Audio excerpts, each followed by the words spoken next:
Week 8 in Survivor Pools proved to be pretty tame. We'll take a look back and see everybody's success and get you ready for Week 9, Halloween week. The slate looks pretty scary, but we've got some picks we hope to be quite a treat, and we'll go over them next.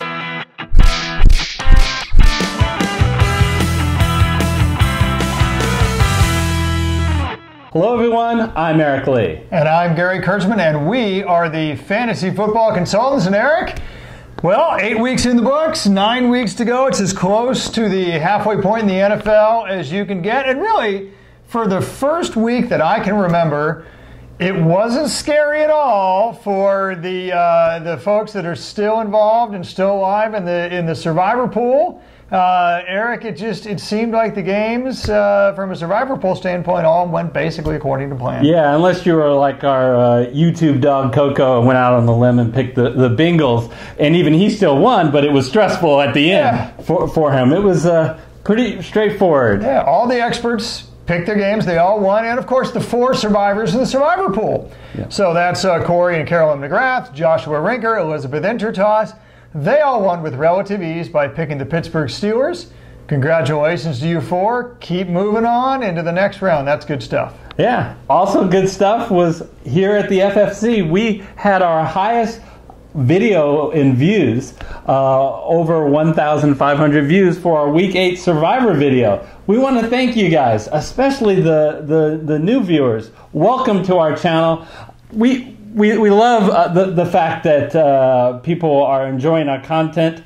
If you haven't yet, please go ahead and hit the red subscriber button and then the bell icon so you'll be notified of future videos. Gary, we had a goal that we set earlier so we can be a part of the YouTube program. That's right. That to have 1,000 subscribers, we've blown past the 500 subscriber level. So please share it with your league mates, your friends, your family, anyone who enjoys the NFL. So let's start talking about Week 9 in the NFL and what are the games that you should be targeting if you're still in your Survivor Pool. Kansas City is on the road, but they're 8.5-point favorites at Cleveland. New England is 6.5-point favorites at home against Green Bay. Minnesota's at home, 6.5 over Detroit. Carolina Panthers are 5.5-point favorites at home over Tampa Bay. Dallas Cowboys are at home and they're 4-point favorites over Tennessee. San Francisco's at home and they're 4-point favorites at Oakland. And then the Chicago Bears, we don't have a line as we speak here on Monday. They're at Buffalo. So as we look at this slate, Gary, the first team that I would like to eliminate is right at the top. You might think, hey, the Chiefs are 8.5-point favorites. You got to pick them this week. No. Anti-Chief. That's anti-Chief. Why would that be? Not because I don't think they're a great team. I think they just have a much better matchup next week in Week 10 when they host the Arizona Cardinals. Mm-hmm. Gary, you've got to consider future value here. And I have another pick that I think I'm pretty confident this week, so I'm going to save the Chiefs for next week. The other game which I'm going to stay far away from is the San Francisco 49ers at home against the Oakland Raiders. First of all, they're all in the Bay Area, so it's not much of a home field advantage. You'll have a lot of Raider fans which will go to the game. I think you'll have a 2/3, 1/3 in favor of the Niners, but the Raider fans are louder than the Niners, so I don't know if you'll be able to tell the difference if you're watching the game on television. But the main reason is I'm not putting my Survivor life on the 1-7 San Francisco 49ers. So I'm going to pass on the Niners this week. Yeah, it's not often that a team with a better record is, who's virtually at home is the one who's not favored. But the Niners are 1-7 and the Raiders have a better record of 1-6. Yeah. So there you go. They can brag about that. Luckily, they haven't played that 8th game. Let's find out who's going to get the first pick of the draft, shall we? But all right. In this slate of games, I think it's scary a little bit because you have the Niners and Raiders. When you play Survivor, it's about who you're playing against as much as who you're picking because you can pick against a team over and over and over again.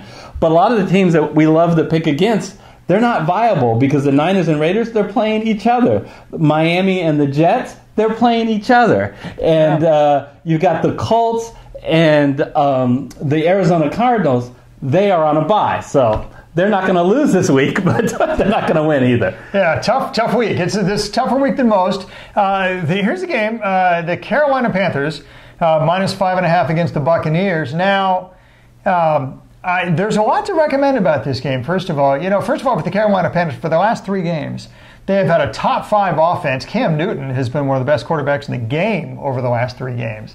Top 5 offense, top 10 defense over the last 3 games. They're 3-0, and they've won really quite impressively. On the other hand, the Buccaneers have just been bad for the most part for the last 3 games. I mean, 12 turnovers, 10 in the last 2 games, 8 by the quarterback position alone.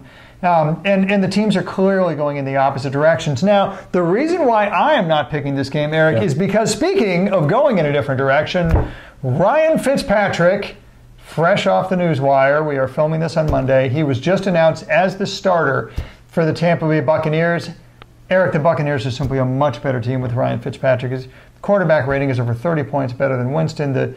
The touchdown to interception ratio is like 2-1 in favor of Ryan Fitzpatrick. The total yards gained, every metric you could possibly imagine. Ryan Fitzpatrick was quite literally, fantasy-wise, one of the best quarterbacks in the game for the first 4 weeks. That includes the game against the Bears that he was benched, basically for having 1/2 of a bad football game against what was, at that point, the best pass defense in football.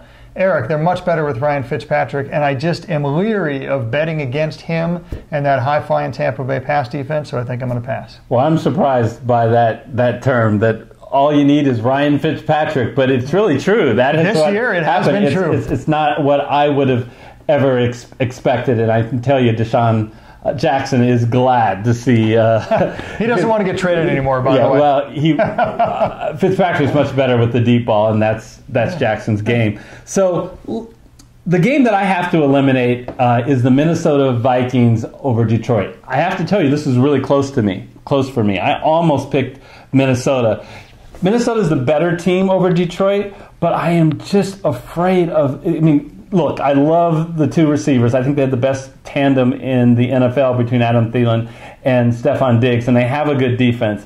But I cannot trust Kirk Cousins. He has turned the ball over too many times at critical moments, and the Lions have the firepower to take advantage of that. Mm-hmm. So that's what happened. That's why they lost the game last week to the Saints, of all the turnovers. That's why they lost at home to the Buffalo Bills earlier this year. So I am going to, it was really 50-50, Gary, whether I picked them. And what put it over the edge is Minnesota has a great matchup in Week 15. So I'm going to save them.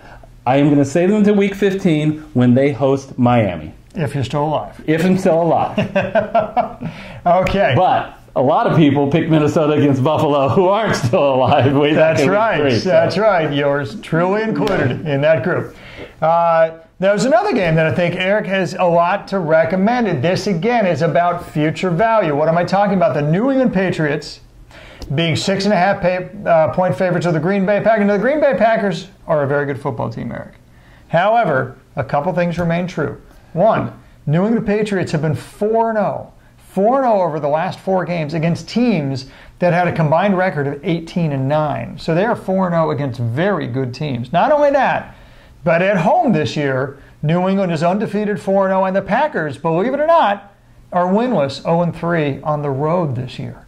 And the game is going to be held in New England. So there is a lot to recommend, but this is actually one of the worst weeks in the entire season to pick the New England Patriots. Other than that game against Kansas City, which they still won by 3 points, there will be no other game this season that will have a lower spread for the New England Patriots than this one right here. So this is not the right time to pick the Patriots. If you haven't picked them already, if you've been patient, save them for another week. Yeah, don't pick them against Green Bay. And a Green Bay team that has finally got all their offensive weapons back with their receiving core in place. So, if you've been this patient, hold off.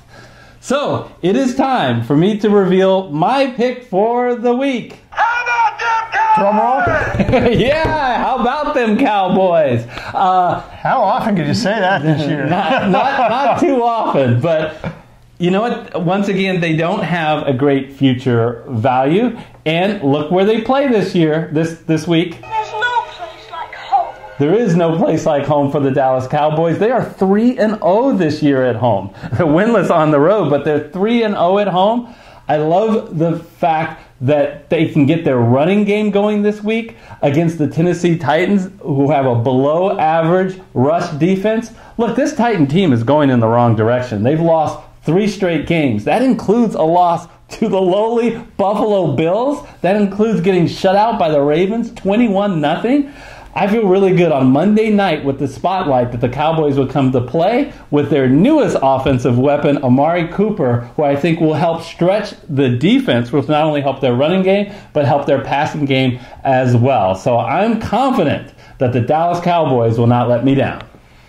And Amari Cooper is well rested. 2 weeks ago he was a Raider. They were on a bye. This week he's the Cowboy. They were on a bye.